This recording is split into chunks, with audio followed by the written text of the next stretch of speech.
বিদ্যুতের দাবিতে সড়ক অবরোধ বাইখোড়া পশ্চিম চরকবাই মগপাড়ার বাসিন্দাদের। বৃহস্পতিবার সকাল থেকে এলাকার বাসিন্দারা বাইখোড়া মুহুরীপুর সড়ক অবরোধে সামিল হয়। সড়ক অবরোধকারীরা জানান তাদের এলাকার ট্রান্সফরমার বিকল হয়ে গেছে দীর্ঘদিন পূর্বে। অন্য ট্রান্সফরমার থেকে এলাকায় বিদ্যুৎ সংযোগ দেওয়া হলেও সামান্য বৃষ্টি কিংবা হাওয়া দিলে এলাকার বিদ্যুৎ পরিষেবা মুখ থুবড়ে পড়ে। এলাকার ট্রান্সফরমারটি সারাই করে দেওয়ার জন্য বিদ্যুৎ নিগম দপ্তরের নিকট একাধিকবার দাবি জানানো হয়েছে, কিন্তু কাজের কাজ কিছুই হয়নি। বিগত 4 দিন ধরে এলাকায় নেই বিদ্যুৎ। এলাকায় বিদ্যুৎ না থাকার কারণে দেখা দিয়েছে পানীয় জলের সংকট। তাই বাধ্য হয়ে এদিন ওনারা সড়ক অবরোধে সামিল হয়েছেন।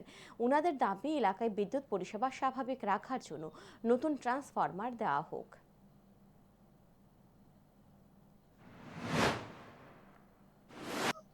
ট্রান্সমিটারটা গেছে অনেকদিন পর্যন্ত তারারে আমরা কল করছি, ট্রান্সমিটারটা পাল্টানোর লিখে দেওয়া হয়েছে, লিখিত দেওয়া হয়েছে, তারা ট্রান্সমিটারটা পাল্টানো। একটু কিছু বাতাস হোক বা হোক, আমাদের এখানে কারেন্ট থাকে না। আজকে 4 দিন পর্যন্ত কারেন্ট নাই। আমরা বহুত সমস্যা আছে, কারো বাড়িতে জল নাই, কারেন্ট নাই।